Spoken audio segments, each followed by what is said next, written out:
We are live on the Vibrant Cat Eye podcast, back with with comedian, filmmaker, and friend Heather Turman. Hello, Heather. How are you? I'm good. How are you doing? I'm good. I'm good. Today we're going to be talking about the classic 1997 film Titanic. It's one of Heather's favorites, and we're going to be analyzing the spiritual and metaphysical aspects of that. Yeah. And it's a film that, has a lot of heart. It has a lot of it's a larger than life film, and I'm gonna let you, start. Do you want me to start? Well, I think, Yeah. really just what you said right there, that it's a larger than life film. I think it's because it speaks to like the mythology in all of us of the human experience in like the biggest way, like truly. Absolutely, yeah. Yeah.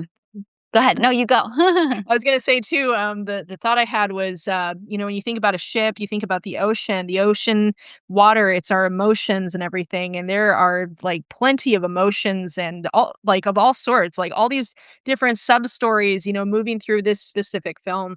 100%. I mean, I would actually even throw a little theory into the mix that that water is a great allegory and metaphor for God. It's the thing that flows through all of us. Oh yeah. It connects, it's life. Water is life. So yeah. I'll kind of, if you want, like, I can totally kind of give a broad, sort of piece about where it speaks to me spiritually. Absolutely. Yeah.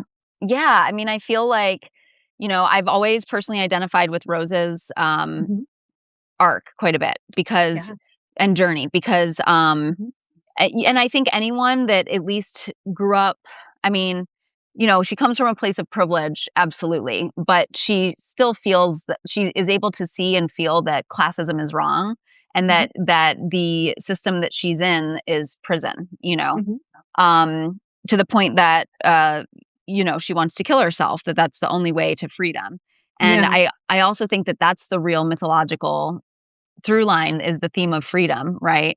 And liberating ourselves from these oppressive structures that are unnatural to the natural world.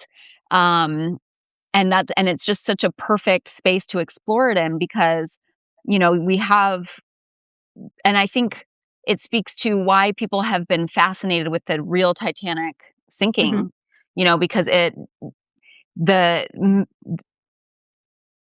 capitalism and the patriarchy and just human culture for centuries for 4,000 years has been built on the idea that we can control life and death, that we have the ability to. And the ship that they built that they claim is unsinkable is such a perfect symbol for that because it's so much luxury, so much money.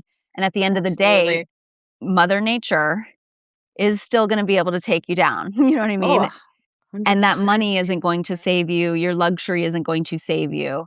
And it's interesting. The thesis of the movie is so perfectly established right when we arrive at the Titanic in Rose's story, when she says, or when she first arrives, and she says that it doesn't look unsinkable or something, and he's like, it is unsinkable. Like God Himself could not sink this ship. Cal says that. And then we immediately cut to Jack in a poker game. And Jack's first line is, moment of truth, like somebody's life is about to change. He's playing poker, therefore showing that like he recognizes fate, and he recognizes chance, and he recognizes that, we have free will, and we can't control always our outcome. There's forces beyond our control, right? And he's willing to surrender to it. Yeah. And he's willing to surrender to it. And so right away that thematic statement is established. Like, what is your ideology? And Jack is the perfect teacher for truth. He lives freely, and that's why he's willing and able to die, because he lives freely. Right. Absolutely. Yeah. Yeah, it's interesting what you were saying about how they said, "Oh yeah, not even God could sink this ship," and it makes me think God was like, "Okay, hold my beer." Yeah, I know, for real. I mean, for real. I mean, that's like the That's like that, I know, like, it's like Malcolm Gladwell wrote that book, David and Mhm. Goliath, and Mhm. there is almost something it's like that Super Bowl many years ago where the Patriots were undefeated and the Giants Right. came in, and then that catch on the helmet, and they, like, Oh, yeah. defeated this, you know what I mean? Uh-huh. There is this force that's like, if it can happen, like, that it is possible, and Right. just when you think it's not, is when it's going to happen, you know what I mean? Exactly. It Because that's when we've forgotten Mhm. the divine mystery of it all and the interconnectedness of it all, and yeah. Exactly. Yeah. And it's very reflective of the time of, of what's happening right now in our countries, in the United States Yep. specifically, because we have these people that, are in power. They think that they are, completely, what is the word? Untouchable and, Yep. will never face consequences. And, in a way, Titanic being, not only, a huge ship, but, you definitely see with like the first class, second class, third class, and the fact that it kind of shows how society is structured, that and Titanic being kind of a metaphor for capitalism, as you were Yeah. saying before earlier, and how like one little tear like at the bottom could like, sinks the whole ship. I feel like right now we are on a sinking ship. 100%. Yeah, that's And I the MAGA crowd is the mom, is Ruth being like, "Will the yeah, lifeboats be seated according to class?" You know what I mean? right. Like, it's ridiculous. Yeah, it's like And it yeah. yeah. Well, I was Yeah, gonna it's a say whole level of delusion. Oh, go ahead, it sorry. is, literally. No, you're perfect. Um, that's a very interesting thing too, Mhm. because, you had mentioned that you just watched it last night. Yeah. I recently watched it, like Mhm, 3 weeks ago, 3, mhm, 4 weeks ago in theaters. It was playing in theaters, as like mhm. a throwback thing. And it was so lovely because I teach screenwriting and do script consulting, so I know Yeah, yeah. Rose's arc so well, so I decided to pay closer attention to Jack as I watched. Mhm. And it's so interesting because, he lives by his wits. We Yeah, already know that he lives all he needs is a few blank sheets, the air in his lungs and a few blank sheets of paper, right? Like, right, yeah. and he gets by. Like, he gets by on his talents. He Mhm. makes a few bucks here and there doing Yeah, drawings, making art, and he lives on that. And so he doesn't yes. try for more. You know what Right. I'm saying? And I think that, like, there's something deeply spiritual about that in and of itself, but he Mhm. also, he's the one who knows how to survive. He has real survival skills. There's Absolutely. yeah, and there's a moment that and the whole third class does. They know this ship is sinking first. Yeah, They are walking down the hall and they're like, if this is the direction the rats are going, it's good enough for me, that's because right. Oh they my are god. connected to the truth, Yes, to nature, to the natural world.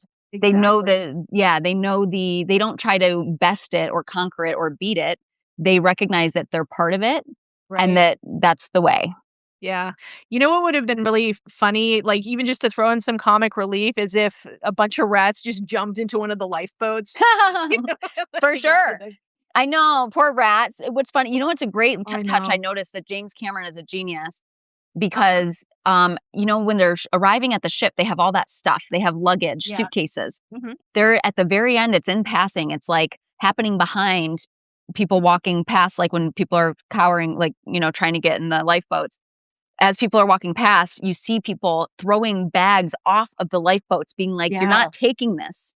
Right, Get rid of right. this shit." You know what I mean? Exactly. Yeah. That's not it's funny because, like, I'm somebody that, like, it would be great to have my laptop, but if it came to my life and my laptop, I'm gonna throw that shit off of the, Yes. just yeah, I mean, all you need is yourself. As long as you have your life, I mean, that's what I think for some people, I think in this materialistic world, it's just really, it's a very, I guess, hard pill to swallow for some people that you don't need as much, crap as you think you need, 100%.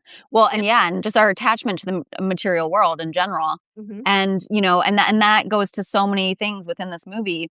You know, Mhm. Rose's journey is absolutely the mythological story of our generation, in Yes. that, because the thing that she values, she brings paintings, she brings Yeah. Picasso. um, specifically, which is very abstract. She sees the world in Right. a different way. That tells us right away she sees the world in a different way. Yeah. And Jack, and so the moment she discovers he's an artist, Uh-huh. she start like it's just that's like, you know, it's just a beautiful little touch. But like, Mhm. like she, for instance, because there's so much let's talk like because there's so much debate, Mhm. right, Yeah. about why didn't Jack get on the door at the end? Why couldn't she Yeah. save Jack? Like, Right. she's a selfish bitch, right? There's like Right. Yeah. all this anti-woman shit, and in the and people, I've seen terrible propaganda. Literally, like, I've seen the same story Yeah. shared a million times where people are like, Rose is the antagonist of the story. She's the villain. She keeps that necklace. She could have helped her family, and then she just dumped it in the ocean in the end. And I'm Right. like, bro, Exactly. you are a victim of abuse under patriarchy and you don't even realize it. Look at you holding Right. this up. Rose had to hold on to the necklace in a She did. million ways. And like, there's so many beautiful touches because her mom tells her, Mhm. you are, all we have is our name. All Yeah. we have is our good name, right? Yeah. So it's so beautiful when Rose gives Jack Dawson's name Yeah. because she's giving up her name, the one thing she has of that she was told was of value. She Exactly. then, yeah, and she then after she's already done that, after she's foregone this life of luxury, after she let it go, she finds the Mhm. necklace. And she Mhm. doesn't turn it in because she talks about, obviously it was, there was an insurance policy on it. So if she turned it Yeah. in, her new identity would have been come into question. But also, Yeah. it's her only link to Jack. It's the only thing Yeah. she has to remember him by. And so Right. when she sees her drawing again and goes Yeah. through that experience, and she knows that it's not going to save her, it's not going to Mhm. save Bill Paxton's character who's looking for that necklace, just Absolutely. as it wasn't going to save anybody else. And so Yeah. has to let it go.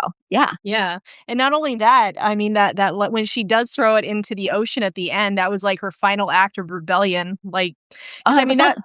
because and the thing is with the ocean, like, you throw something in the ocean, even all those bodies there was 1,500 people that perished in the Titanic in real life, and Yep. only 750 or something, or almost Yep. 800 people survived. That's over 60% of the people that died on that ship, right? Yeah. And so like once every I mean, the thing with the ocean is like you've a body falls into the ocean, anything that falls into the ocean is almost like lost forever unless, Mhm. it from some act of spirit or God, the item itself or the person ends up washed up, on a shore somewhere, or Mhm. somebody catches it in a fishing boat or something like that. I think that's the most one of the most powerful things about the ocean is that, things can either be swallowed up and lost forever, or they can be found, in their own time and everything. 100%. So, yeah. So, 100%. yeah. Yeah. And it's interesting with the heart of the ocean is Yeah.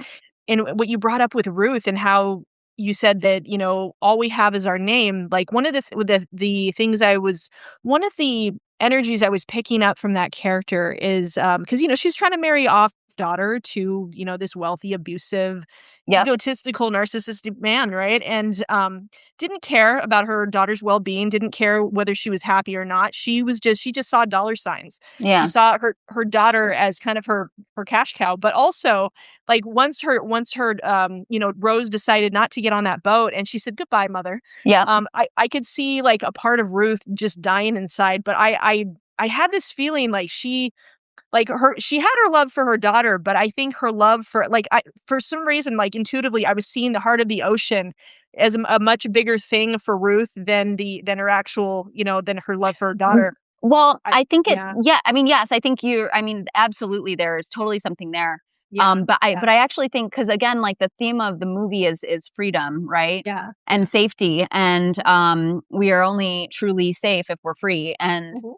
um, Ruth, her, she believes that Cal is their ticket to freedom, that, like, we have to Right. play by these rules. So Yeah, there's, like, so it's not necessarily just money, it's in her mind safety, right? Money is safety to her. And so, like, exactly. um, but there's another beautiful touch that James Cameron does where, after she says like, oh, like, all we have is our good name. And then she's like, do you want me to be a seamstress? Like, Right. and what's so great about Yeah. that is it lets the audience know, that one little line lets us know that she has a skill, that Mhm. like when Rose abandons her and that's no longer an option for her, she's going to be okay. Do you know She what I is. mean? And I think that Absolutely. that's like a very important thing, that Rose wasn't selfishly leaving her mother. She was giving her mother a gift, actually. Yeah. And and like I think that like, because Rose's journey and what's so great, just in terms of beats, Yes. because first she is gonna, her ticket to freedom is killing herself. Jack saves her, and then she has, she unleashes, she lives a little bit, he teaches her how to live freely. And then Right. when she says, I want you to draw me like one of your French girls, that's her first Yeah. action of saying, I want to pursue this, I want to live freely, and I'm making the Yeah. active choice, right? Yes. And then and she says she's getting off with him, when the ship docks. Mhm. Jack is the first one that says this is bad. He knows that the iceberg is bad, Yeah. right?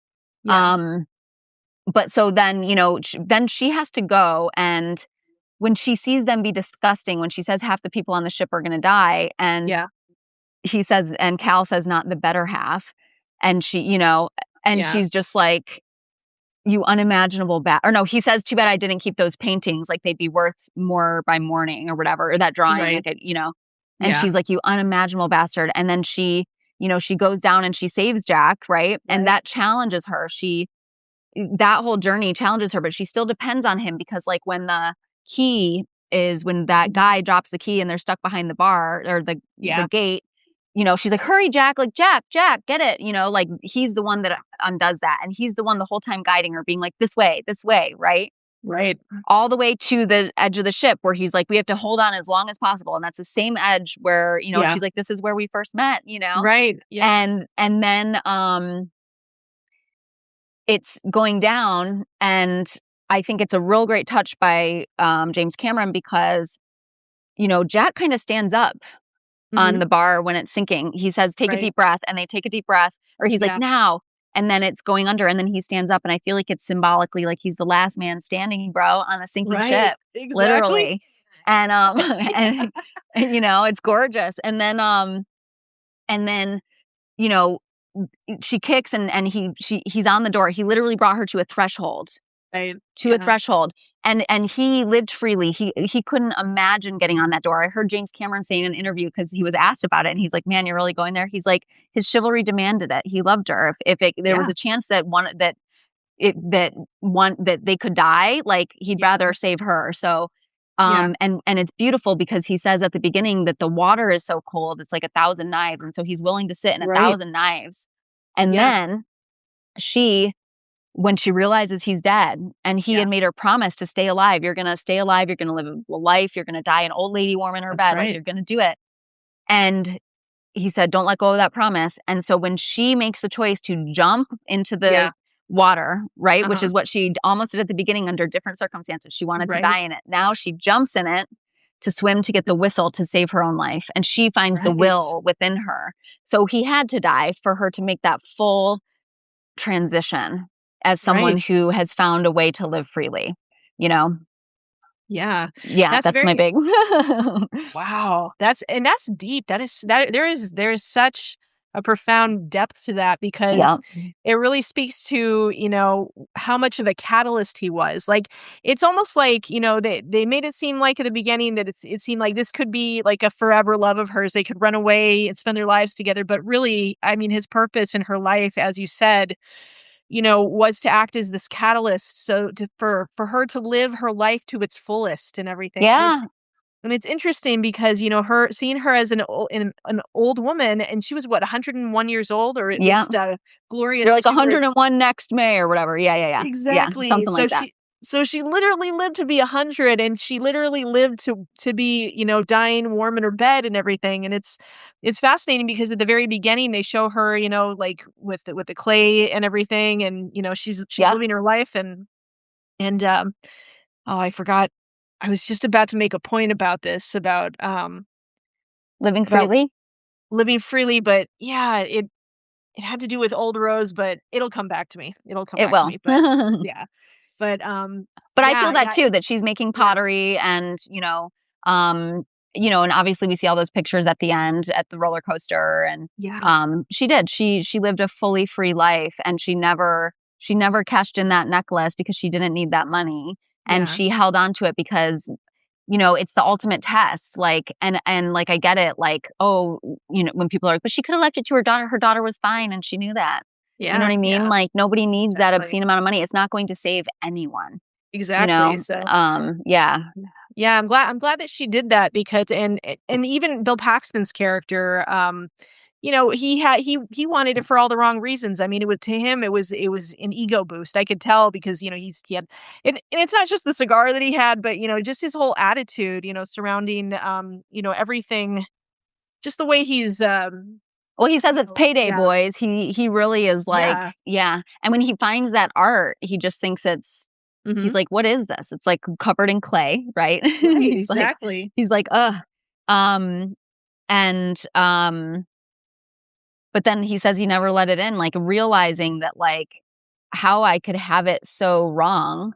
Right, Um that I've been doing all this, like, that I my only concern with the sinking of this ship, like, mhm, I didn't is that there's a necklace at the bottom of the sea I want, like, it's right. crazy. Yeah. It's interesting too because, like when they were going through all the stuff in that vault, that it was the safe that, was, what was the name? What was his name? The That, like fiance's Cal. Cal, yeah. Yeah, they were going through all that and everything had disintegrated except for the drawings I noticed, Yeah, and yeah. it's like I was wondering like what kind of paper and what kind of I mean, obviously they, for narrative reasons they had to, keep those drawings what is it called? Like, make it seem like they didn't disintegrate because maybe they Right. would have disintegrated in real life, Sure. but it was just it's like that was basically the only thing the drawing was the only thing, like, tangible that Jack had touched, besides Oh, Rose, exactly. Well, that's yeah, why the necklace was so important because, that's why her holding on to it, like, because you think, like, that experience. But she doesn't even have a picture of him, as she says, she's right, like, "He saved me in all the ways a person can be saved," and she's like, "I don't even have a picture of him. He exists now only in my in my memories." memories, yeah. Yeah, and, That like and was so that seeing that drawing again is worth being, like, chartered out on a helicopter and being dropped off on a boat in the middle of nowhere, which is interesting because you wonder, has exactly. she been on a boat in the middle of the ocean since? Like, even Yeah, that is, like, a big like, like, imagine the trauma, like, I guarantee those yeah. people, the survivors, never went on another ship for the rest of their life. Oh, probably not, yeah, I Yeah. mean, that the like you were saying, the trauma is just amplified probably, and especially the children, the small children that were under the age I mean, it doesn't really matter how old they were, but it's just especially the Yeah. small children, though, they probably were just terrified to even, go in the water or even go near the ocean again, you know? Oh, yeah. I bet you a good portion of those kids I mean, even in real life, in the real, what is it called? Survived the real Titanic, probably, moved to the Midwest or something and never wanted to see the ocean again and Oh, everything. sure, yeah, they're just like, Yeah, "I'll write a letter to England and let them know that if" or yeah, Ireland, where we shipped out of, like, "If you wanna see me again, you'll have to come to America." I'm not right, But that's exactly, crazy. I mean, really, like, that was the only way back. So mhm, if you were coming to America temporarily, I mhm, wonder if you just stayed. I mean, right? Like, that's just right. crazy. Yeah. Yeah, because I think a lot of the people on there were trying to start a new life, Yeah. going to the United States, but I also thought about, the what was it? Those 2 guys, Sven and the other what's the guys Yeah, that were playing Mauricio and Sven. Yeah, Mauricio and Sven, probably the next I would probably say maybe the next morning I can imagine, them still being bummed out and butthurt about about losing their card game, but then they see the what is it called? They're like reading the headlines. They're like, holy, and then Right. they're like, look what happened. We're the ones that actually really want the Oh, card Sven. game. Yeah, yeah, yeah. Oh, totally, Yeah, 100%. Yeah, because yeah, they did. They avoided, yeah, because most of those and that is the sad thing, those third class people, like, they did hmm perish.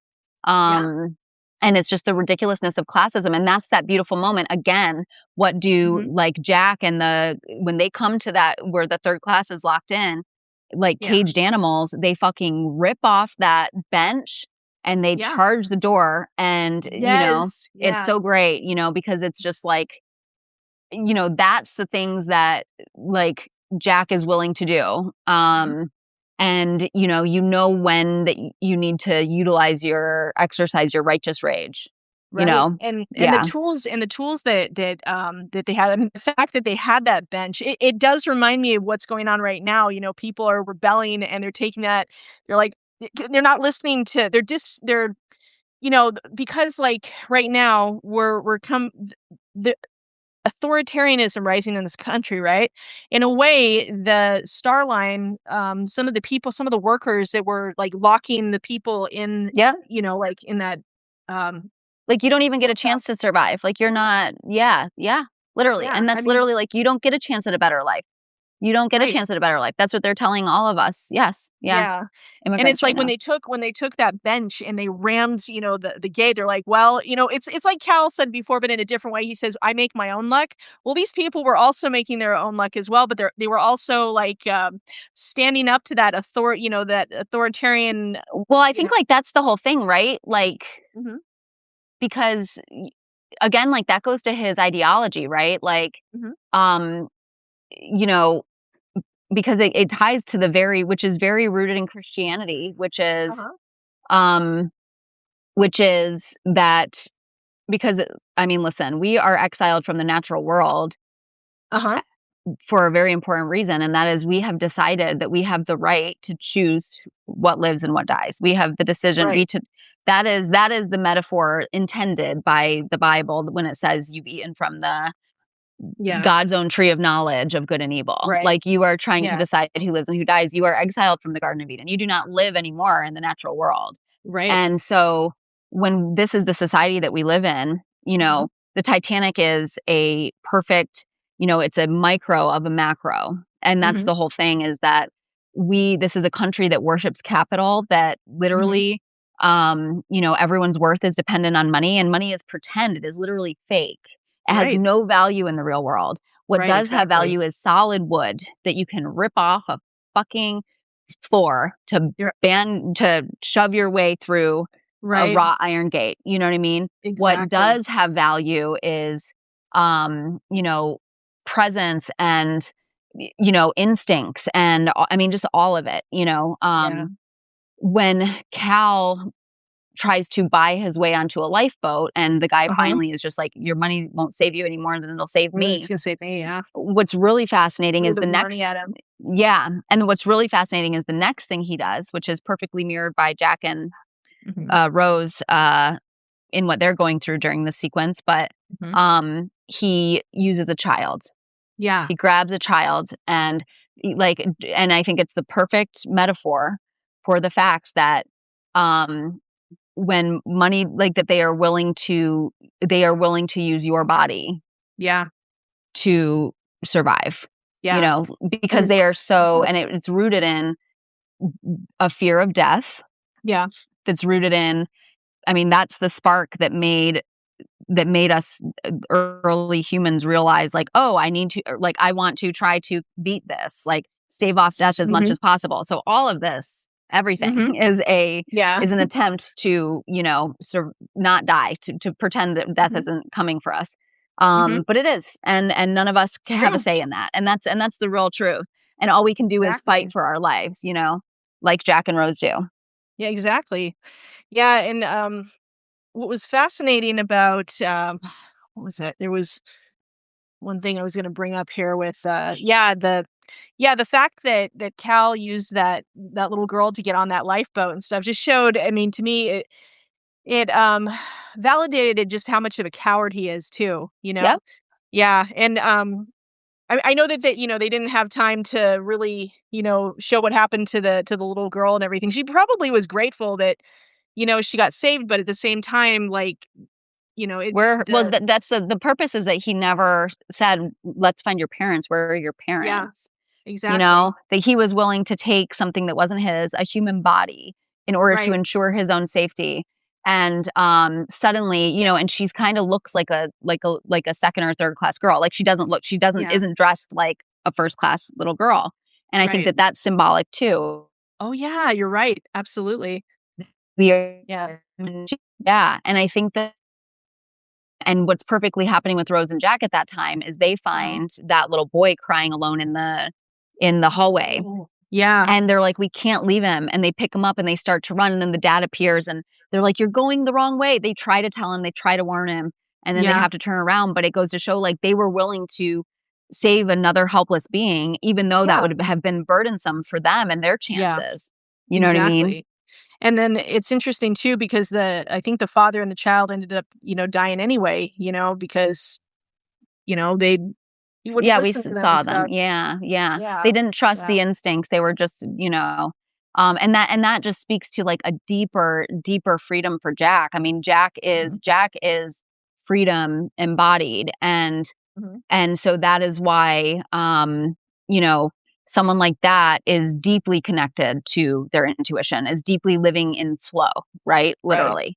Um, Exactly. and and that is, I mean, that's ultimate freedom. He's not participating in this system, that they Right. have created.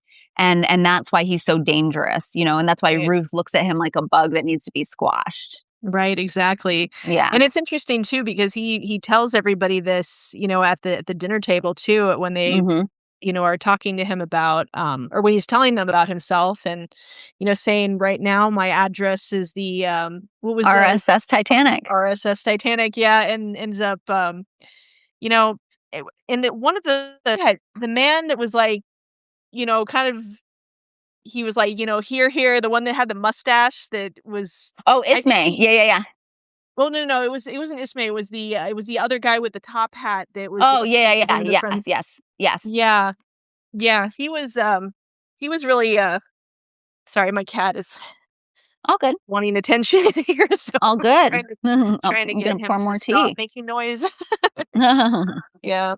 Anyways, he was, yeah, I remember, he was, you know, listening to Jack, like, in a very genuine way, and, he was like, "Hey, this guy's a free spirit," like, I mean, he didn't say those words, but, You could I tell could you could yeah, tell that he was just to, make ye count, like, or here, like you're here, trying to like, exactly.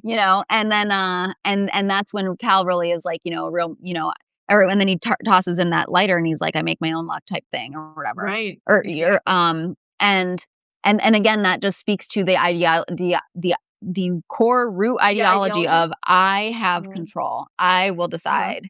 And that is right, just so, wrong in terms of, the truth of all of this of life, that, mhm, if God willing, if the universe wanted, I could have a heart attack right now. You know what I'm saying? Like, right, right, it's truly, and that's why it's so wonderful that it's an iceberg, right, that that nature takes it down, that the ocean, you know, and it's really sad that Mr. Andrews, um, he felt like he didn't build a strong enough ship, and it's just sad that you are right, taking blame, that when in reality it was, like you had mentioned earlier, the hubris of Ismay, and yeah, that, like making the headlines and just like, you know, uh, look how powerful we are, look at us, like this unsinkable ship, you know? right, exactly, and yeah, and it's also fascinating too, like, because this movie was, made I mean, it's interesting all of the CGI and all of the, because like, they obviously, they didn't build Titanic to scale necessarily. I think they did a few of the outside shots, Yep. possibly, I think, in, like, a warehouse to scale, but, I think it parts was of the ship yeah. a third of the ship was built to scale. Yeah. Right, right, and then there was something about, it wasn't just the ship that was built to scale, there was something else about, oh, I was gonna say something, that left me. What were we saying before? We were saying about, Um, just about look at us building this like great ship, it's unsinkable, and just, the belief that like we're untouchable, like you had mentioned earlier, untouchable. right, right, yeah. Yeah, there was some oh, the sea okay. Okay, this is what I was gonna say. So, Yeah, it's interesting because, around this time, it was what, 1997? This was around the time, for example, The Matrix, came out as well. And I noticed that, CGI seemed to be at like the next level and everything. That you had like in the early 90s, for example, Death Becomes Her, which is another one Right. of my favorite films that had, amazing special effects in it. What was interesting too is when they showed the steam, the coal room and the steam room and that part of the ship, Yeah. that was, that ran the propellers, but it was like this big metal piece that was like Mhm. Yeah. it was like massive, a massive like that right there, it just added to the energy of how massive this ship was. Oh, yeah, and I mean, Yeah. this is why, like, I will die on the hill of this is the greatest achievement in film ever still, Yeah. because Yeah.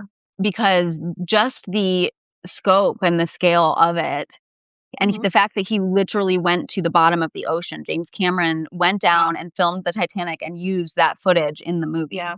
Mhm. And so, how many people do you know that go to the bottom of the ocean, to Right. make it to tell a story? But um Yeah. and then just like, yes, the sheer craftsmanship to build replicas, Right. just the size of those things and how realistic, and so much of it is practical effects. There is a little Yeah. bit of CGI stuff, Yeah. but so much of it is like, there's a scene where they're running away from the water in slow motion, Jack and Rose, and Right. it's like fucking coming for them. Yeah. And that's stunt people because they really had rushing water.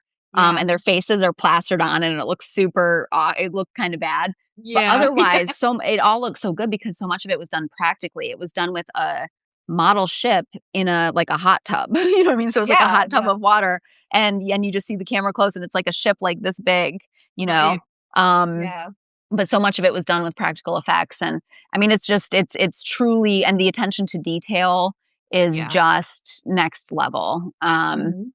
And it's embedded, and it's just like baked into the fabric of this story, and that's why it feels larger than life. That's why it feels, all those things that you mentioned. So Yeah. yeah. Yeah. And, what you just brought up with James Cameron going to the bottom of the ocean, you and I were talking about before the podcast started, about how, Stockton Rush, had like I noticed parallels between, J. Of Bruce course. Ismay, who was played Hmm. by oh gosh, Jonathan, what was his name? There, like, I have it up here.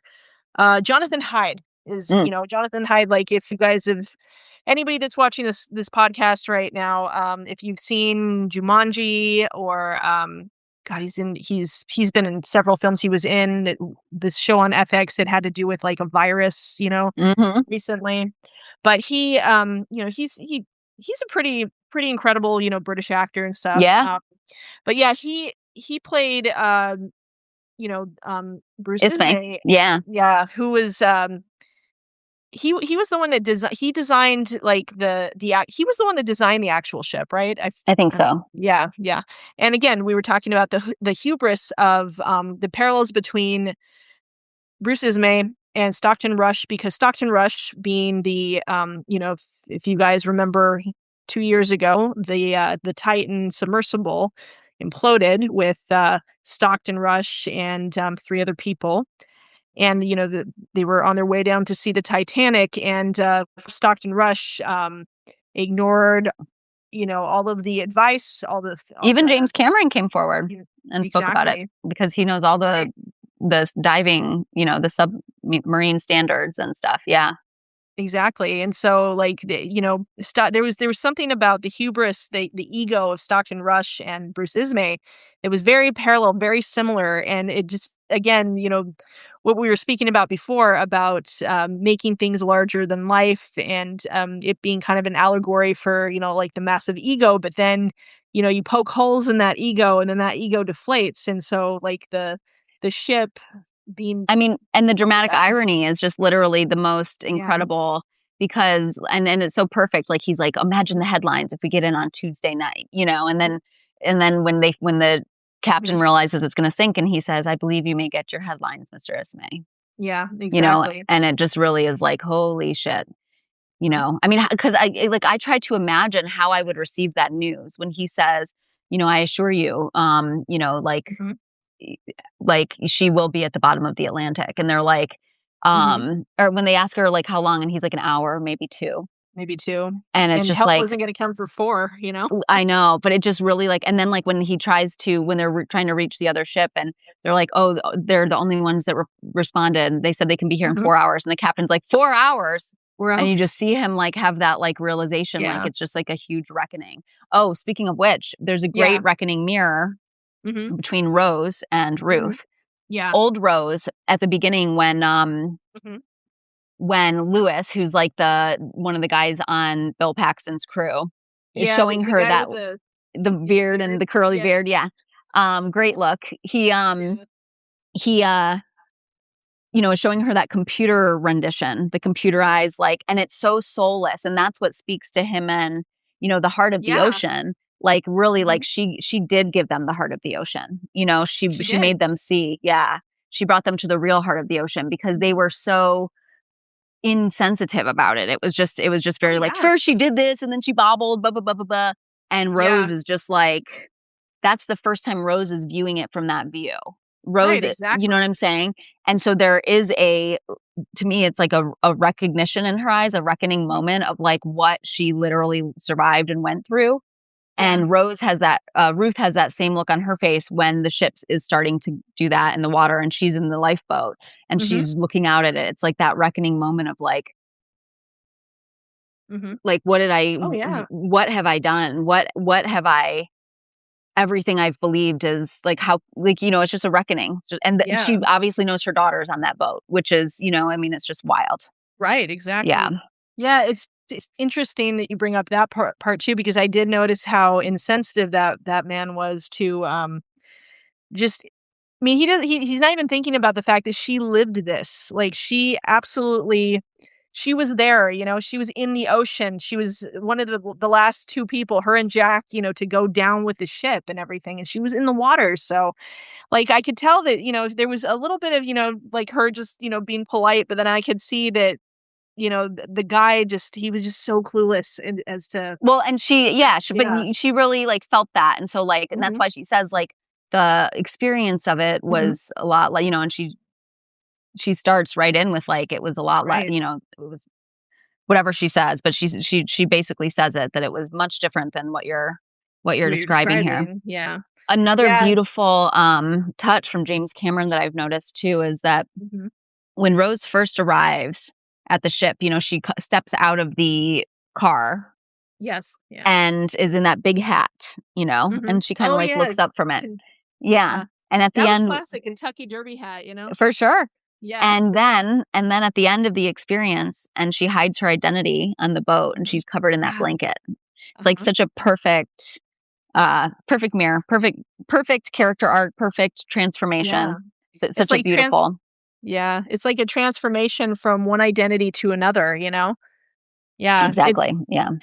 it's like her old life, where she was, because you could tell that there was a part of her, like, when she was getting onto the ship, and also from that time until the time when she was about to jump over the railing when she met Jack, there was something that, like, I felt like was dying inside of her, Oh, like, her yeah. spirit was just kind of was shriveling up and stuff, and you could tell that she was very, ladylike and poised and everything when she, but you could see, you could feel, her soul kinda crumpling underneath and everything. Yeah, It because that's the whole Yeah, thing, yeah, she says she felt yeah. like she was being taken back to America in chains, Right, because she right. was, because, this burden of having to participate in this world that she doesn't believe in, you know what I'm Yeah, saying?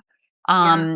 And I think that, like, um yeah, like, that's why it's so beautiful, and that's what's happening to Mhm. all of us. This system kills our Yeah, soul. It's the antithesis of how we should be living, yeah. and so I think there's when something, you know, in the 1990s, I learned about the Titanic in Mhm. elementary school. Oddly Yeah, enough, like, literally, like, the same year the movie was coming out. Like, it just right. happened to be, like, you study it in 4th grade or whatever. Yeah, And the movie, so I had just learned, maybe it was even 3rd grade actually that we learned about the Titanic. So it might have been a year late yeah. early, like, it came out a year later.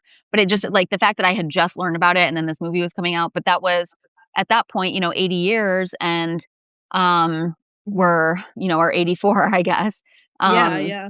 that we were still, um, the fact that it was being taught in school as a Mhm. historical relevant Right. thing because it's part of our mythology. It is the human journey towards ultimately spiritual enlightenment, which Abs is this material world is not going to save us.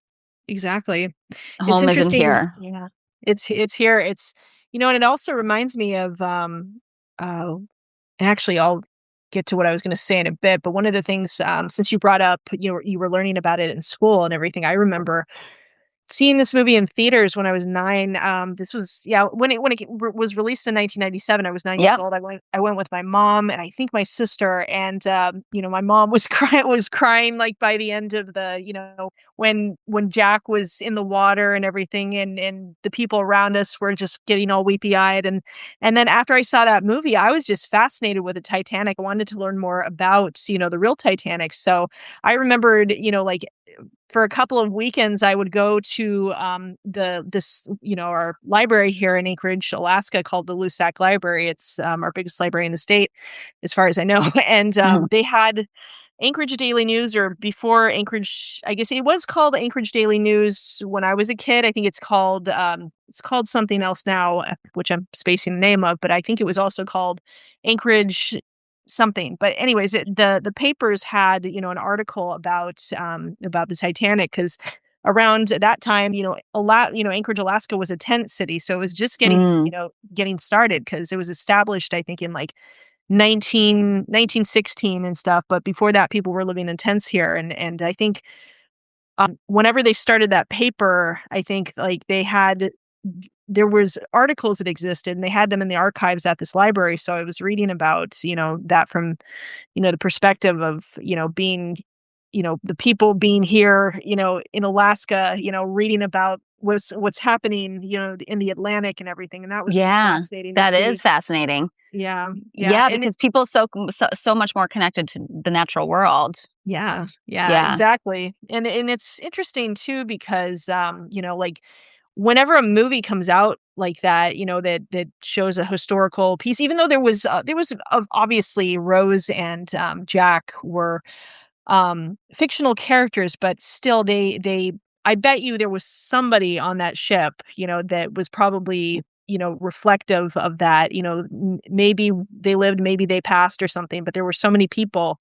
on that ship that, came all walks of life, and it would have been interesting to get to hear more stories about, Yeah. and I'm sure that there are more stories out there, but I think the last surviving Titanic, survivor, didn't they I think they passed in 2011 or something? Yeah, it was, like, Yeah, pretty much, like, right around just before it would have been, like, 100 years since the sinking or right. something. Um, Yeah, but it goes to show a lot of them did live really old, which I find yeah, fascinating, and you do find that about, like, Holocaust survivors too. A right. lot of them have lived really long lives, and I Yeah, think that there's like, when you confront something like that, when you confront death like that, you yeah, live yeah, a little more peacefully, and yeah. it changes something in you, I think, in a big way. I mean, anybody who has a brush with death like that, it changes the way they live. Yeah, But I exactly. feel yeah. I feel like, there was something, you were talking about, um oh, when seeing it, you were talking about seeing it for the first time. Yeah, yeah. And What I was your remember when I saw experience? Yeah. I mean, that was it, man. I was in 4th grade, and, I remember I got a haircut that day, Mhm. and my friend's older sister, Uh-huh. um, picked us up in her car to, like, take us. She was, like, she was 18 or 19, and Mhm. I was 10, or maybe I was just about to turn 10. I actually might have been if it was 97, I was actually yeah, I was just about to turn 11, so I was 10. Yeah, yeah. My Just birthday's in December, but it was December 19th. I remember the day. I yeah, remember the whole experience because it was such an awakening film for me. I think it made me wanna tell stories. I think it made me wanna get into film. yeah. And, we had I remember it was like our little Christmas exchange in class, like, Mhm. and then we all went and, like, and I'm like, "Was I in 5th grade?" I don't know. Anyway, it was one of them. It might have been 5th grade, actually. Right. It was 5th Yeah. grade. It totally was 5th grade. I'm Yeah. remembering now. Anyway, I was in 3rd and grade at the time, I think. Yeah. okay, yeah, yeah, yeah. Yeah. But, like, it was one of those and it makes me realize right now also, like, in a meta way, Yeah. dude, James Cameron, like, freed the nipple in, like, such a Yep. big way. You know what I'm Yes. saying? That's Because it right. wasn't yeah, because it wasn't in, like, a sexual nature, so he was able to get away with it. It was in an Yeah. artistic nature, in an Yeah, artistic yeah. setting, and Uh-huh. so that was the first time I've seen, nudity on screen Right. at that level in that way, Yeah. um, and yeah, and so for a film to be about, like, freedom, it's interesting to have that. Exactly. Yeah, yeah.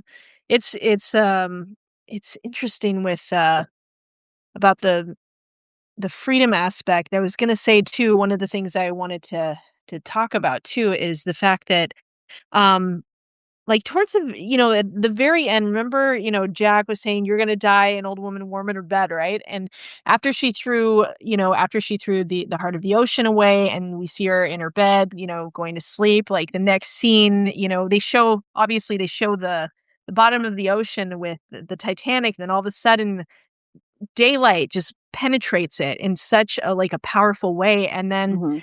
we see, the camera kind of like, and it's weird because it's almost like a drone moving through, Yeah, as it like a comes back to life. Yeah. right, it comes back to life, and you see, like, her, you see, like, the camera pan into the stairwell, where she first, met Jack when they were gonna have dinner and everything, Yeah. and it He had literally showed left her a all the note that said, "Meet me at the yeah, clock."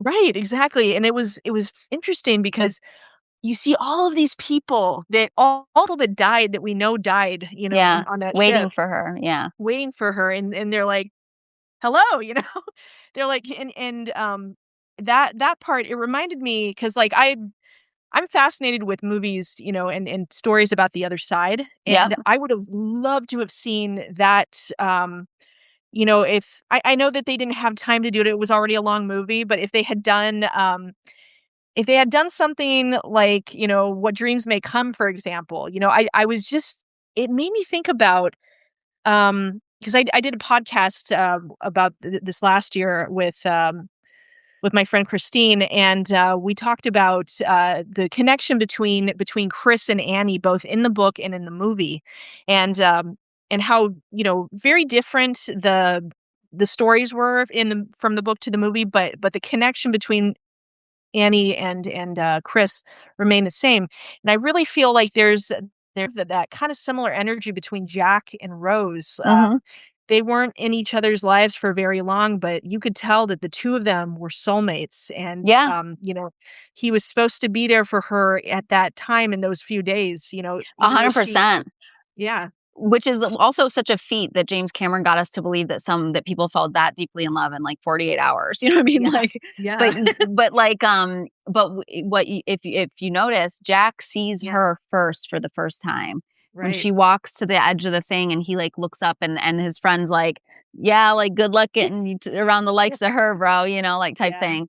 And she kinda, like, looks over, like, he sees her, yeah, and she, like, sees him, like, seeing her, and she gets uncomfortable and looks away. right, yeah, Um, but I find it so fascinating, because so many of the most karmic relationships in my mhm, life began that way with a moment of yeah. seeing. Yes, Yeah. yeah, yeah. It's interesting too because somebody, I had thought was gonna be a lifelong friend that I ended up finding out this person was a complete narcissistic, individual, that had a very profound, like, traumatic impact on me and stuff. That was also, again, karmic, friendship and everything, but when I saw this person's eyes, like, I knew, "Oh, I know this person. I Yep. know them." Yep. I didn't know at that point the effect that they would have on my life, both Yep. positive and negative, but I Yep. thought, "Okay, this person, I know them, I recognize them." Yep. And then it also taught me that just because, you recognize them, it doesn't mean that it's always a good thing, Oh, but it does. 100%. But it is Yeah, karmic. It's yeah, part of your journey. Like, I do exactly. think, like, because I had a bad relationship, my first ever relationship, and it was that moment too. Time Yeah, stood still. I remember seeing them for the first time. I remember yeah, it. I remember the moment when I yeah, was 14 years old. And then when I met my wife, it was the same way, but obviously that's a good thing, so Of course, yeah. but we had that experience as well. So it is that, we're all just walking each other home. Right, But exactly, at the let me ask you actually, because I don't Sure. remember, and I would like to, since you watched it last night, Yeah, when we go to that white and then we do go into the Titanic and the doors open for her, yeah. are those doors, is that the door she's floating on? I Oh, yes. Yes, I believe Yeah. it yeah, because I mean, the way that it was shaped, It it had would that, like, it's design on it. it Yeah. did, it Yeah. did, Okay. and yeah, like, you see the people opening the door for her. I feel like that was her going into the light and people, were waiting for her, and, And what's beautiful is she yeah, was, like I said, Jack brought her to the threshold, and she was still yeah, on top of the door, and he sunk below it, and it was, yeah, like, opening the door for her, you know what I mean? Now she can cross that other threshold, and it is beautiful that it exactly. all came back to life because you think, Yeah, like, you know what I mean? Like, in death, it's a birth, right? right, Um, exactly. yeah, very fascinating. Yeah, and it's interesting too because, when she goes through the door and you can see him, he extends his hand, he's like, "There you are," you know? Yeah. He's like Yeah. I could tell, like, he may have thought in his mind or maybe, like, when they, were acclimating back to each other, on the other side or whatever, I can see, him saying, "What did I tell you? I told you you were gonna die at 85 years old in your bed and stuff." Well, do you know what's actually Yeah. beautiful is he doesn't say anything. Right, yeah, yeah, Yeah. But exactly. I know what you mean. It is like that funny thing, like, "Told ya." Told you exactly. Yeah, and it's interesting because all the people that were waiting for her that I think that and that's the thing that I hear, like, when we do cross over, we have our family, we have our pets and everything waiting for us, and I think in this instance, she left, the earth with and one of the things I think that, oh gosh, what was, Bill Paxton's character's name? Um, something Lovett, Mr. Lovett. I don't remember Mr. what his Lovett. name is. Yeah. Right, yeah, him and that whole crew and her granddaughter that was taking care of her, the story that they left behind or that she left with them, Yep. I just got explaining her chills. experience. Yeah. Right. Yeah, it's like that was the real heart of the ocean. That Exactly. That's was what I mean. Yeah, yeah, she gave them what they were looking for because exactly. what she gave them is beyond riches. You know what I mean? Right. Um, Exactly. it's a spiritual truth that she was one of the wealthy people on Titanic who was had a walk-on spot on a lifeboat, Right, and exactly. she chose to walk away from all of that because, Mhm, and yeah, and I just I it's the kind of story that really makes your soul dance, and it's funny mhm. to watch people be so devastated that he died, and I get it, but, like, it's Yeah, like the movie, like, her transformation can't be complete until he does, and that's like, exactly. he's the mentor figure, and the mentor always dies. Right, right, Yeah. yeah. And that's the thing, like, I think a lot of people wanted, like you were saying, to for it to be like a love story where, they run off together, they spend their lives together and everything, but, I mean, this was much more profound, and that's kind of how life works too in a way, and, Mhm. it doesn't I mean, yeah, sometimes, you're blessed with being able to spend, you know, 70 years with the person you love, which we all hope for, Mhm. but also at the same time, sometimes, people come in and, have that, I think there's a lot of people that'll say, "I'd rather spend, 48 hours with you and then not be able to see you again for Yep. another 90 years and never see you in this lifetime," or something like that, like I've Yeah. I've heard, that in movies and TV shows, and it's so true because yeah, I mean, Jack was a catalyst, for Rose, and maybe he was never meant to, I think it's very interesting too, because I have a feeling that, Well, the remember way he told her that she wouldn't yeah, have done it. Do you remember that?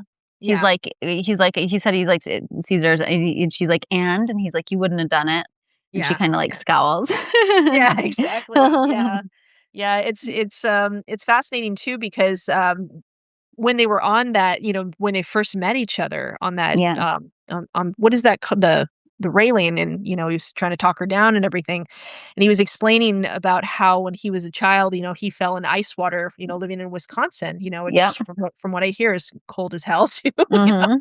Um, it's I thought, okay, like, he probably had a feeling that he was gonna die young. I have a feeling that he may have gotten a clue at some point that he was gonna pass on pretty early, like at 22 or 23, and I think that's one of the reasons, because he had said that he had been on his own since he was 15 because his Yeah. parents died around that time. Well, I don't even know about Yeah. dying young so much as just being familiar with death, right? Yeah, If he exactly. already fell into the water, he already had a brush with death, and we just talked about that, about how, like, Right. that can change someone, and then losing Yeah. your parents and being on your own from the time you're 15.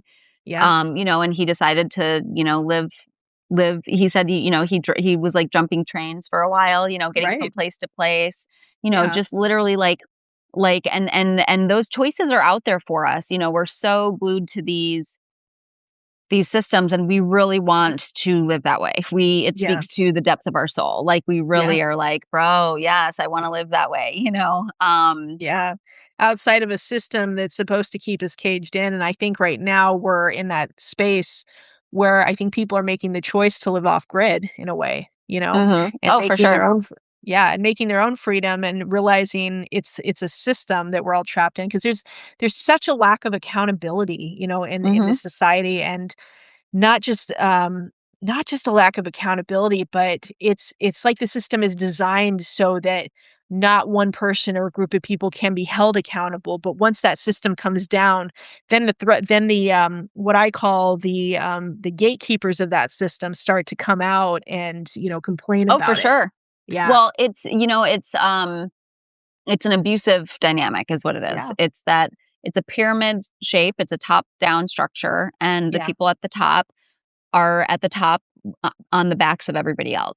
Right. People ask, "How did the pyramids get made?" It's a mystery. I feel like it's very simple. At least, it's like slaves. Like, what do you mean? Yeah. You know what I mean? Like, Right. um, I know that there's different things with the architecture of it that makes people question it more, but Yeah. I'm not aware enough to. I don't know enough to speak on that. All I can say is Same. that, well, if I was talking just in the realm of genuine logistics, I'd say slaves, right? The Right. poor. Um, because we know ancient Egypt was Yeah. the pharaohs and stuff did adorn themselves in Yeah. gold and all those things. I feel like, and it is an abusive structure, and more people are waking up to that realization. But the ones that really support it, that really, I mean, it's the far right now that is very Right. much like, you know, uh, how could you talk bad about this? They're the ones that are protecting their abuser, and they don't realize they're Right. abused. And then Yeah. they are, our little city council meeting here in our town, a lady was mad at one of our council members for not Yeah. standing during the Pledge of Allegiance. And she tried to accuse Right. her of not being like a patriot. Patriot. Yeah. And she is so great. She's the person that me and my wife voted for to be on council. Yeah. That's She's awesome. our yeah, and she had the most beautiful response. She talked about how she's married to a disabled Army vet who is now Mhm. an EMT first responder. Mhm. Um, was raised by people from the military, and she was like, she just talked about how to her that she doesn't stand because of the last thing, like liberty and justice for all. And Yeah. it right now is not honoring that. And so I do this not from a place to desecrate what this country is, but from a place of respect Right. for what it's supposed to mean. And so, Exactly. like, yeah. And like, for me, I look at that kind of thought process and I just think, like, when you're so oppressed that you don't even know you're oppressed, Right. and you're so abused, that's when you become the abuse victim. She was so ready to police this woman. Yeah. "Oh, how dare you not be a patriot like this country and its freedoms." Well, look at you trying to take someone's freedom of speech and expression away. Right now, you are Exactly. immediately turning that abuse onto somebody else to control them, because your religion is control. Just like Right. how these people on the Titanic, their religion, the first class, is control. You know what I'm saying? Exactly. They worship capital because they believe, because capital is power, and that is Yes. how they have Yeah. control. It's Yeah. interesting too, because, what I was saying before about, the authoritarian aspect rising. It's interesting because, what you were saying about how she was trying to police how she, the fact that she didn't say the Pledge of Allegiance and everything, and that it was free, that she in fact is actually just expressing her freedom of speech, where she doesn't need to stand for the Pledge of Allegiance and everything. It really it takes me back to there's have you ever read I haven't read this book yet, but I saw the show on Amazon. It's called The Man in the High Castle. I've heard of The Man in the High Castle, and I've Yeah. heard that it's a very good, allegory for capitalism. Oh yeah, yeah. It's amazing, and it's basically it was a book by Philip K. Dick, who has written all sorts of sci-fi, very deep, very like, and this is why I need to start reading his books, because I've been reading about him, and it sounds like he was in touch with some kind of like otherworldly energy, I think, because he really channeled a lot into his books. And the Amazon series, like I didn't watch like a good portion of the first season. I kind of picked it up like during the second season, but my dad and my mom were starting to watch. They watched part of the first season, and it was basically, it took place between like, it was like an alternative version, like, what if the Axis powers had won the World War II and not the Right, right, right, Allies, right. right? That's what it was. Yeah, Yes, yes, and yes. s and I've so heard about they it. went, yeah, and so the point I was gonna make is that they went really deep into that authoritarian, way of living, because, the Japanese and, so the the Nazis, the American, they call it the American Reich, controlled the East Coast, and then there was no Mhm. man's land in the center, where like the Dakotas and that part of the country, where it was like neutral territory that they could all meet onto, and then on the West Coast, Japanese controlled, Alaska, Hawaii. I don't even know if Hawaii even existed in that. Sure, sure. Mhm. Yeah, but anyways, it was like all the Pacific states and everything, and, I remembered there was a specific episode when, one of the main characters, his name was John Smith. It was like, for him, it was like his darkest timeline, because he became, he started following, the American Reich and everything, and he became like he's one of the main characters. He becomes like this head officer, and his children, like he's got the son, who what is it called? He basically sacrificed himself, because I guess he had something physically wrong with him, and he wanted to show, I guess, for his country, he wanted to be loyal to his country, so he decided to turn himself in to the Nazis, because they didn't want anybody that was physically weak, right? So Yeah. anyways, they I guess the point I was going to make too is that one of his daughters was like really entrenched into the ideology of Nazism, and so um like she was really drilling a teacher, that she had, because the teacher was like straying off of Glenn, and she was like, "Well, wait a second, why are you saying it like this? Isn't it supposed to be like this?" And it was almost like you could tell that she would have like told on them and stuff. And I see a lot of I'm seeing people do that, like, try to tell people, Yep. like, "Well, if you're not doing this, you're not American, or you're not, that, Yep. and we're gonna call ICE on you and stuff." It's just it's disgusting, And, Mhm. I forgot where I was going with this, because I was gonna tie it back to, oh yeah, the Titanic with, the first class and everything. I Mhm. did I did notice that, some of the, some of the characters that maybe were not like, the big major characters, but some of the minor characters, even the Starline crew members were like like trying to put people in their place, even like the idea of just locking them into, to leaving them, with the In a key cage. Yep. in a cage and everything. It's like they were enabling that kind of structure and everything. And that's, Yep. yeah, that was heartbreaking to It see. I is mean, heartbreaking.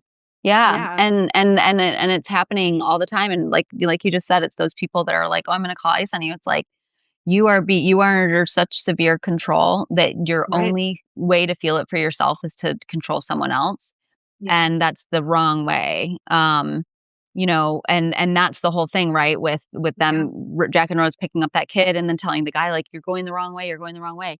Like, we Mhm. can't control certain things, but like, we can be aware and we can be conscious and we can trust Yeah. like our intuition. And, you know, one thing that we hadn't talked about was, Yeah. and you just reminded me because we haven't talked about Molly Brown, and Molly Brown's an Oh, interesting character that's because, right. Yeah. she was new money, right? Right. Yeah. And, and to her, safety and freedom was found in playing along, right? So Right. she put, I mean, granted, she was like a good person, she Yeah. and because she was new money, she represented someone who wasn't totally brainwashed yet. Right. Um, Exactly. and so like, and what's interesting is she just basically tells Jack to play along, right? And so Yeah. Yeah. she gives him a costume. She gives him her son's suit, Right. and she gives him, you'll pass in this. And then Yeah. she tells him just, like work from the outside, start on the outside, work your way in Your about the way in. silverware, right? Exactly. Yeah. And so for her, it's theater, you know, Yeah. I'm going to play this part because she in real life obviously had come into that money. Yeah. Um, Yeah. so, but being new money is oftentimes you are the bridge between those two Right. worlds. And that's why she was the one telling, the people in the boat, like, what's the matter with yous? Like that's your men Yeah. out there. Which is why I think, Right. I'm looking at this, I'm a huge Madonna fan. And I'm Of like looking course. at my, Yes. and I just think to Yeah. myself, Madonna to me has always been like the new money of the entertainment world because she did come Right. from the Midwest and with $35 in her pocket. And so Yeah. that is why she kind of really does stand on her own and has transcended the system in so many ways. Absolutely, and I love the post that you've made on Instagram, and for those of you listening, whether you're listening live right now or you're listening, after we've recorded this, you should follow Heather on, Instagram at, it's, Heather Turman, at Heather Turman, Yes. right? Yes. Yes. Yep. Yeah. Yeah, I and, do post a als lot about Madonna in my yeah, stories because she is to right. me, I think she is the most free person I've ever seen in my life. She Yeah. embodies total freedom. Total freedom, absolutely, and, one of the posts you made, last year, I think it was either in the fall or I think it might have been the summer or the fall, but you talked about how she has literally made a song in every genre, and I Yeah. never thought about that before, but then I An went back album and in I every genre. Yeah. an album every yeah, and that's the thing, it's like she represents, it's like she's mirroring not just mirroring back, like, all of these, different genres, but she's, like, almost, like, reinventing certain aspects of those genres too. But she commits from a Yeah, place of just being committed to the moment. When she yeah, lived in Portugal, I've been listening to her last new album, Madame X from 2019. It's her uh-huh. most spiritual album. People would Wow. think that Ray of Light was, but Yeah, Madame X is her most spiritual album. Because she's been on a spiritual journey, man, and like yeah, she's been her here the whole whole life. time, and Yeah, she's been here the whole time telling us.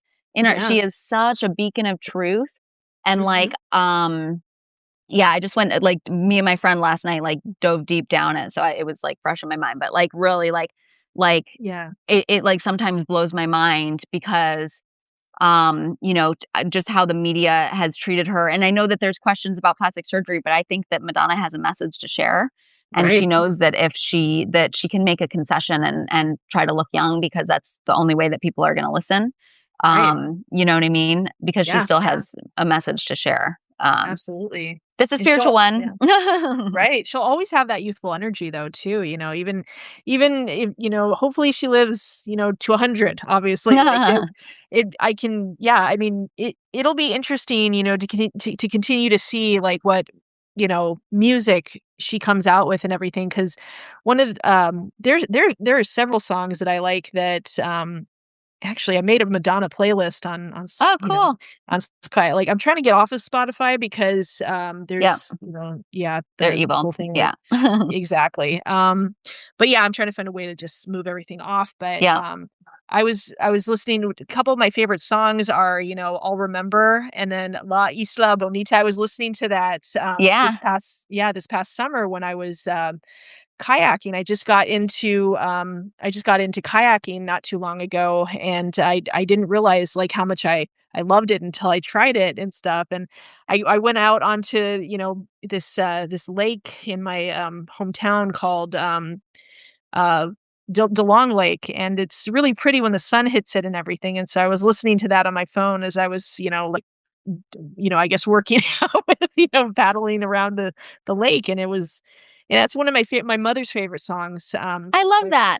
yeah, yeah, I love she that. I have like yeah. a deep fucking I have and it's probably gonna sound insane. It's gonna No, sound no, insane, no, but please know it's coming from like a very true, like studied sure, yeah, place.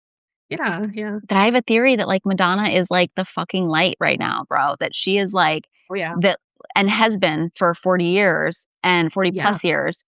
And it's the fact that her name is Madonna yeah, and her mother's name is Madonna mhm, and her mom died. Her mom was Mother Madonna and she's baby. She's Madonna and child. So it's like she yes, is and she embodies Jesus's teachings. And I'm not saying that she's like, yes, yeah, listen, she's a human being. Like I'm not like right, right, she's made questionable decisions that I'm able to hold her totally, accountable.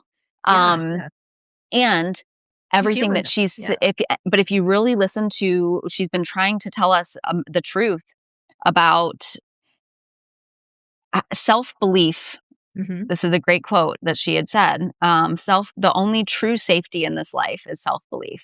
self-belief, yeah, And that is how she took herself to where she took herself. That's how she maintains control over her music, her yeah, image, everything she spreads, self belief. And that's what Jack had, yeah, self yeah, belief. yeah, And he taught self-belief, Rose self belief. That's why in that final moment, she knows she has what it takes to fight to live. I mean, she's like hypothermic and her voice is gone, but she jumps right, back in the water and swims. And with everything she's got, finds the right, breath to breathe into that whistle, you know? exactly, So yeah, it's self-belief is, and that is such a deep, deep fucking thing. And so anyway, yeah, my tangent over, but I really encourage, people to yeah, really deeply listen to her music and her lyrics yeah, and see what she does because mhm, I think she's helping. I think she's a huge bridge to ushering in the yeah, patriarchy or the matriarchy. the Sorry, measurements.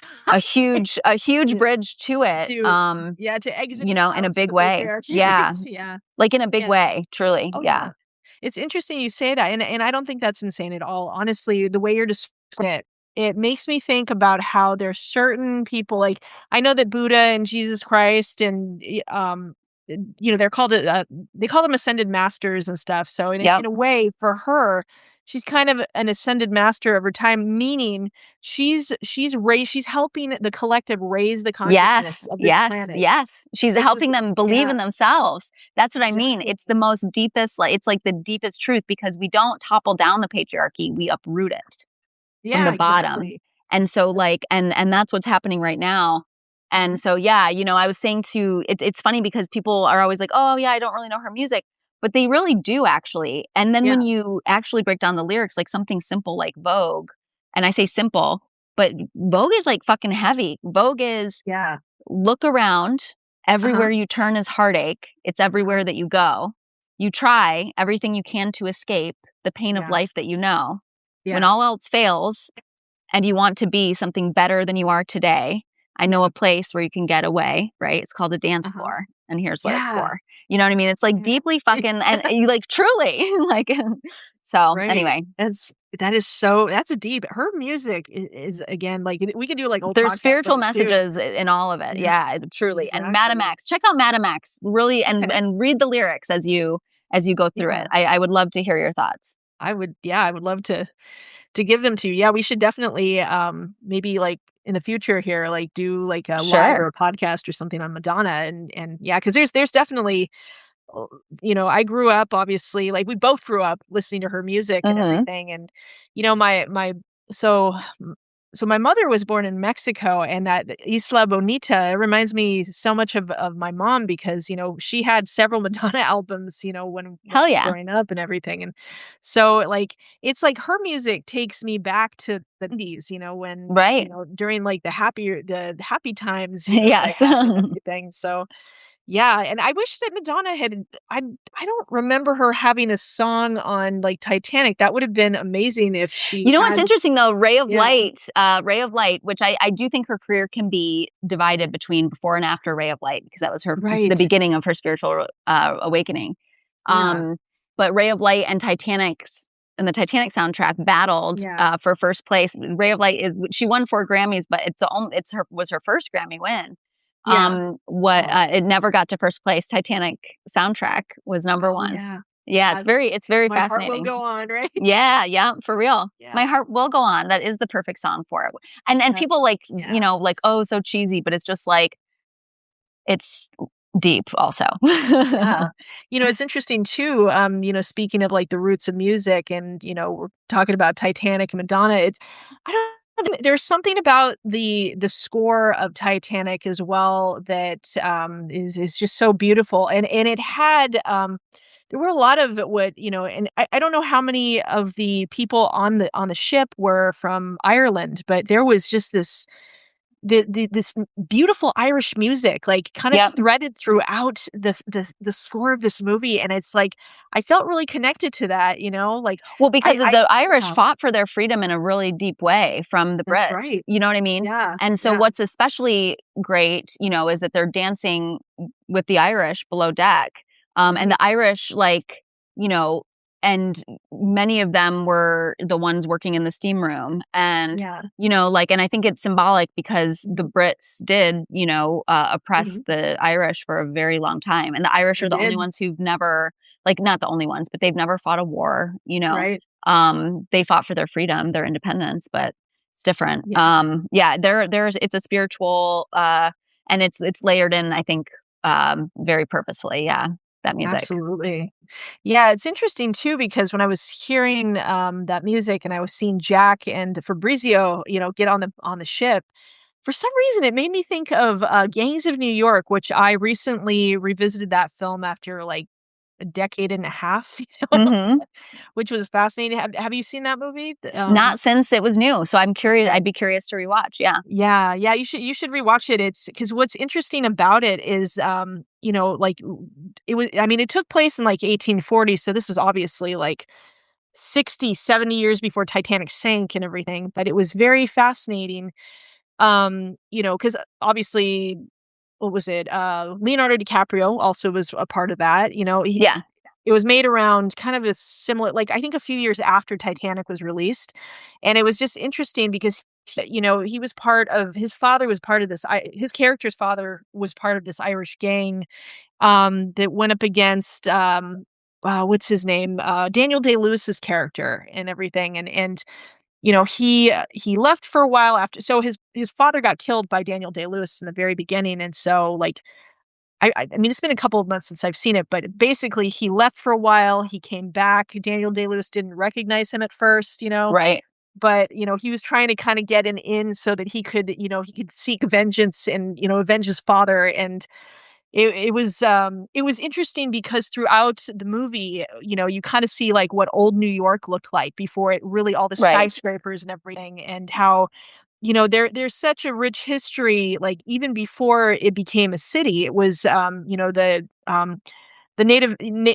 indigenous people of New York, were, very prevalent around that area, from what I vaguely remember about, and I have to go back and read about it again, but it was just really fascinating because they show, like, and this isn't much of a spoiler, but, like, at the very end scene before they cut to the credits and everything, they show just how, like, they show this, like, graveyard from the 1800s, and then they show, like, all around, because it's like a graveyard, it's like there's the ocean or the bay or whatever, and then they show, like they kinda do, like, a fast forward, and they show, like, the rising of all these buildings and Yeah, how, how yeah, much the city changed from I think, 1840 all the way to the year 2000 when this film was made and everything, and that was yeah, really fascinating, and so I imagine that, I mean, there was a vibe about it that was kinda similar. I don't know why, but it felt kinda similar to Titanic because sure.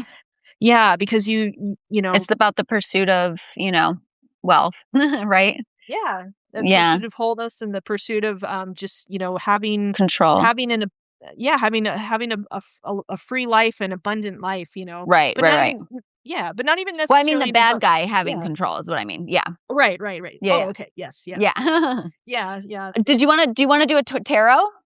Oh, yes, yeah, okay. Okay.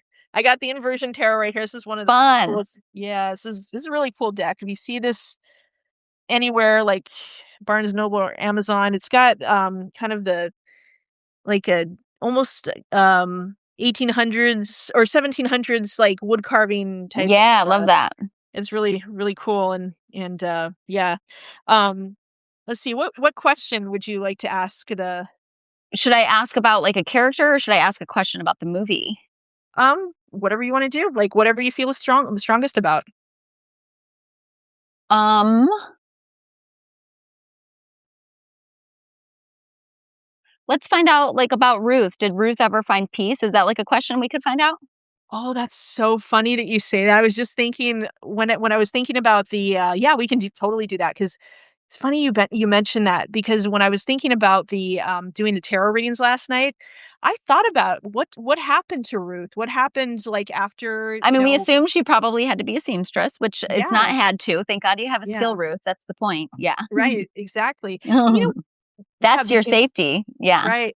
And before I do this, I thought about how, if she really wanted to have a rich life, I mean, she could have also I mean, I imagine she's quite good at being a seamstress, so maybe she could have become like yeah, during her time, like a fashion designer or something, who For knows, right? sure, for sure. Yeah, In fact, you know yeah, what, you actually just gave me such a way better way that I will describe in this movie to people generally.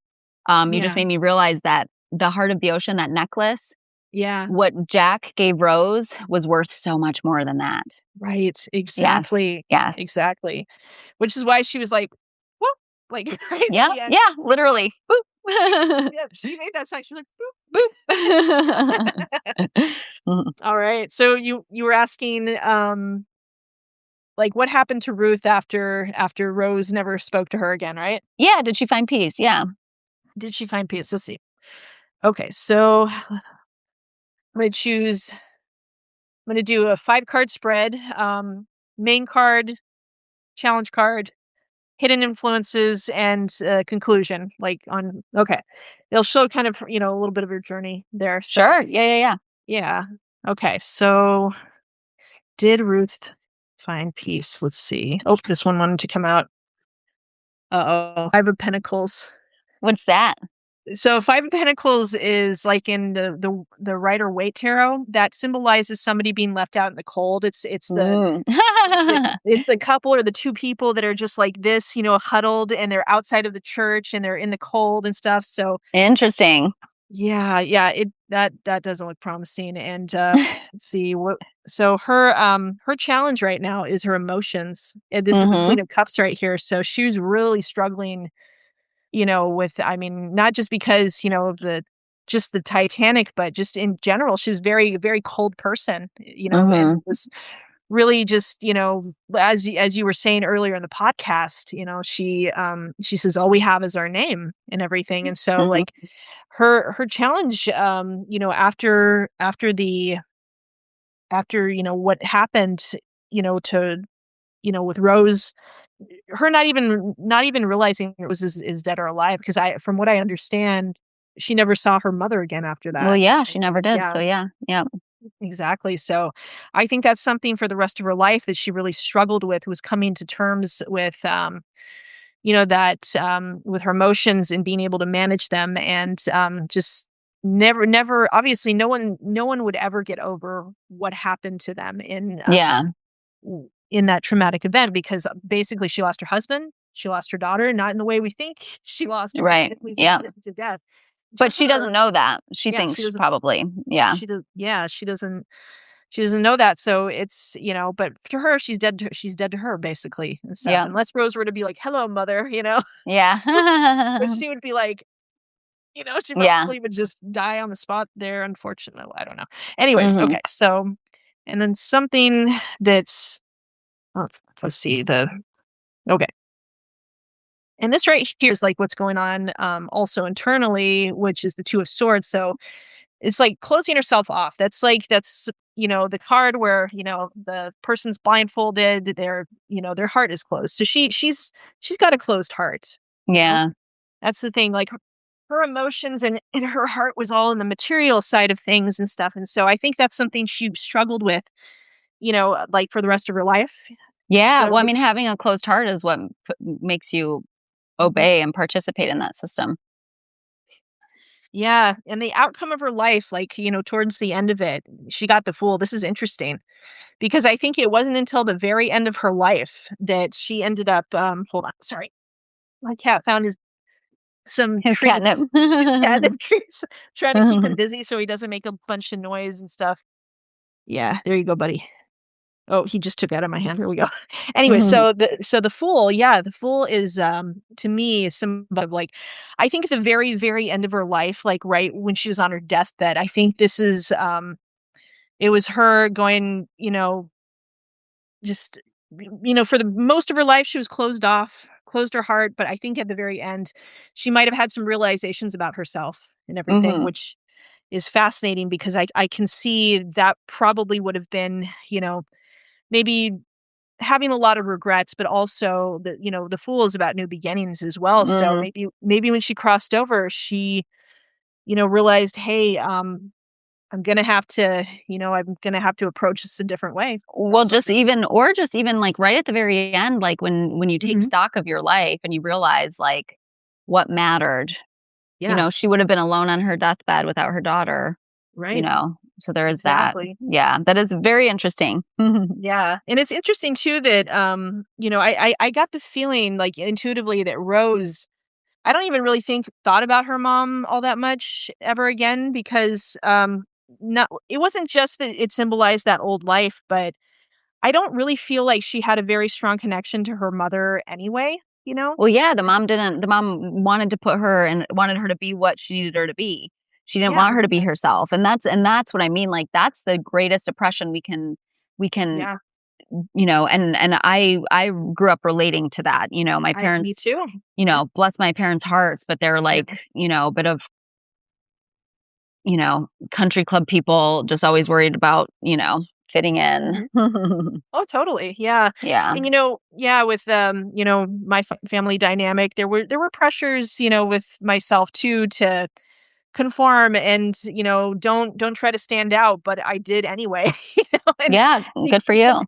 yeah, thank you. Yeah, and it's interesting too because with, you know, even when I tried to fit in, it never worked because everybody around me, like, would treat me the same anyway. Like, the Right. people that for example, the kids I went to school with in elementary school, like, I was not very popular, obviously. Like, I was the weird kid, and, even when I was trying to be the kindest, and just try to come from a genuine place, there were still people that were like, "Ugh," and I'm Yeah. like, "Okay, well."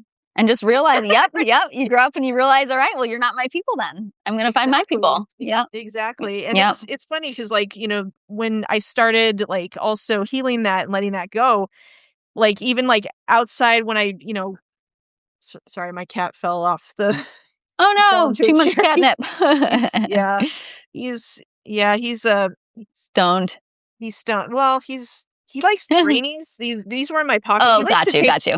He likes to take walks, and he's kinda like a dog, but he's a character. Cute. Look at that guy. Yeah. Look at that big paw too. "Hi, Right? handsome. Wild man." Yeah. Love it. He's a polydactyl and I love everything. that. He is gorgeous.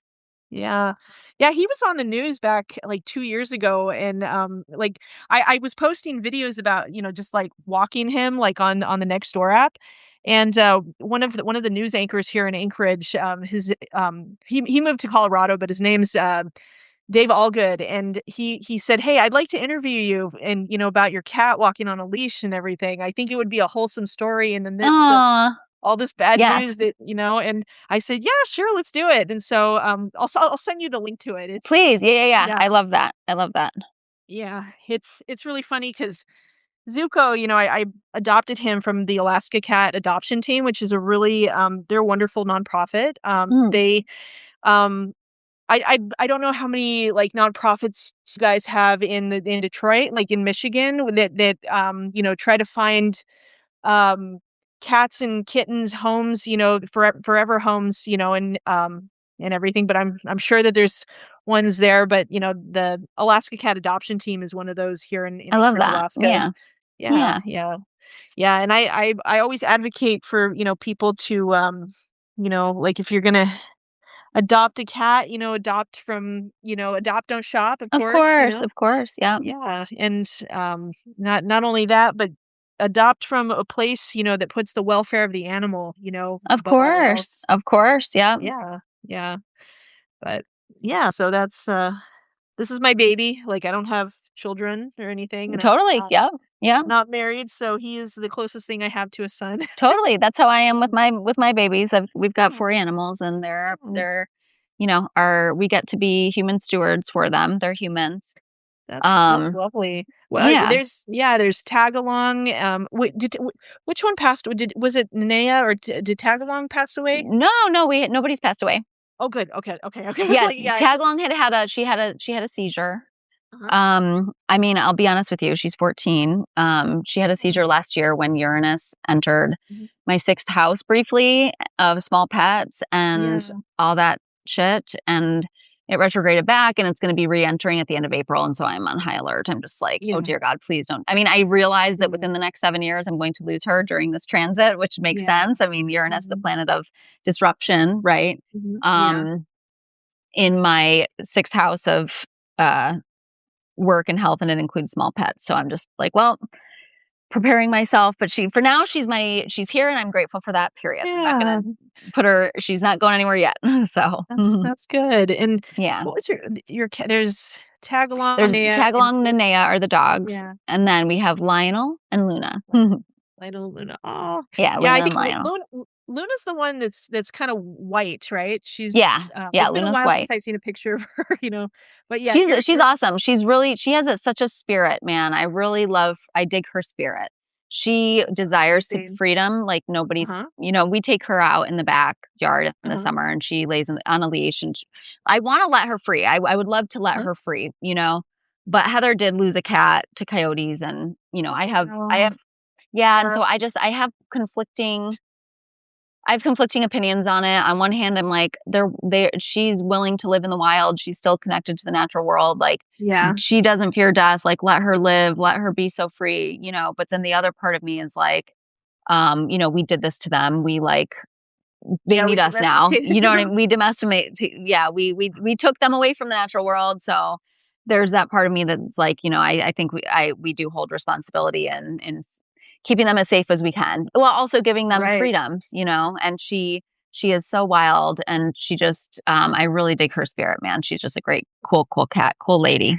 Absolutely, I love that. Yeah, animals are, you know, we're so connected with, you know, it would be interesting to see what our pets, you know, and our animal companions, you know, evolve into and everything. Because Yeah, yeah, like, if they're allowed to evolve for the next, you know, thousands of years, I wonder if they'll become, like, humanoid or something, you know? I do 'Cause think about that. I do think about that. But I think that we'd just mhm. be, I mean, maybe, you never know. I mean, dogs are learning a lot of really crazy, wild stuff.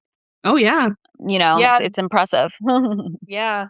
Yeah, a lot of the it seems like with the dogs are so smart, you know, it's like they can understand exactly what we're saying in English and, you know. Oh, yeah. I mean, they do.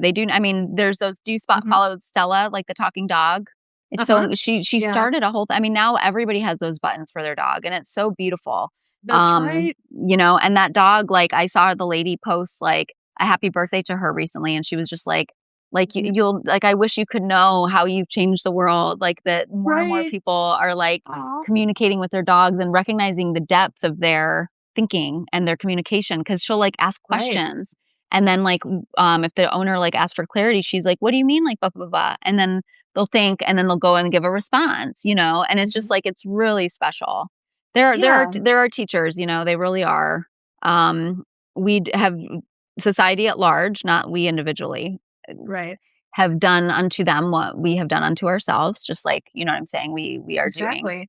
Um, But yeah, but this was so lovely. I know we Yeah, said, like, we went a little over, but that's okay. And, it's I just see okay. I've got Yeah. 10% battery. My phone's gonna die here. Okay, yeah. I was gonna say really quickly, I was gonna draw Yeah. from, there's this There Are No Coincidences Manifestation Guidebook. I found this Oh, I randomly love one that. day at Barnes& and Noble. It's really good, and, it's got these, nature cards, Cosmo cards, the ones called Threshold that, have, like, cards like Tunnel and stuff, Mhm. Mirror and all this, and then Chance Encounters, all that stuff. I was gonna pull really quick, to, what do you call it? Clarify that 5 of Pentacles for Ruth really quick. Yeah, Oh, yeah, yeah, yeah, yeah. I yeah. love that. So oop, There we okay. go. Yeah, so fog. Fog Oh, yeah. clarifies the 5 of Pentacles. So, yeah, so confusion. She's not clear, she's yeah, and then Mars for the Queen of Cups. So this to me with this is there's this, like, irritation and anger. There's a lot of anger, like, Of with course. her emotions. Resentment. This She's right, resentful, yeah. exactly. And And left so out and in the also cold. left out in Yeah. the cold and stuff, and, like, life's not fair, right? Well, it's like That's life. that's life, That's exactly. life. And that, like, takes it back to the beginning. Jack's ideology was he believed in chance. Chance matters. Yeah. And then the two of swords is the water right there. Oh, There's wow. yeah, Wow, wow, yeah. wow, wow. And then the fool, let's see what comes out with that. Oh, hold on. Eh, sorry. There we go. You're good. Yeah. Oh, let's see here. Fire. Which one did that clarify? Sorry. That clarifies the fool.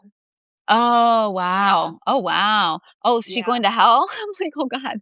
I don't actually going to hell, but I think that But did she realize she was putting herself through hell probably based on that yeah. ideology she's living in every day? Maybe right at the Yeah. very end, that's how she realized it. Yeah, yeah, with this one, like, I get the feeling that she's, like, the fire, like, I think that she's maybe finding new purpose here, like, Mm, finding a mm. new passion, but also, like, burning away all the things that she used to be, that Yeah, and yeah, because it's almost like she's forced to confront, how she really was and where she was coming from, and it's like, I think the fog lifted, but also, like, there was, like, a sense of burning out, but then reigniting the fire within her, 100%. so Oh, got you. Yeah, yeah, yeah, yeah. Totally, yeah, totally. so, yeah, yeah, so, I know that your phone is on 10%, but, this has been great. I'm This has been happy to great. have you back, Heather, Thank you yeah, for having me. Thank you for, welcome. having me talk about, uh, one of my favorite movies to talk about. So thank you. Absolutely. Yeah. Yeah. And yeah, if I'd love to have you back on, sometime again if you want to, talk about another movie, or we can even talk about Madonna or something like that. Yeah, or Let's just symbols of matriarchy on the rise. There's a yeah, lot of them out there. for Um, sure. Yeah. but, yeah, thank you so much. I appreciate it, and let me know, does this automatically go out there? Like, is this already, like, if I hang up, I can, like, share it? Absolutely. So after I press end, it's gonna like download into Buffer or whatever. Substack. Yeah. Yeah, but then it's gonna automatically post on both Spotify, YouTube, Apple Podcasts. I think those are definitely the three that they're on. Cool. But then there's also, I think, one that I forgot about. But I'll send you a message about that after we Sounds good. Yeah, and I'll share it.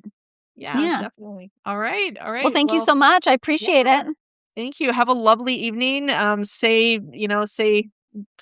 Tell Heather and the pets that, I say hello, and yeah, and Of yeah, course, will do, and have tell your, cats it was lovely to meet them, and, absolutely. yeah, and I'll Yeah. hopefully see you again.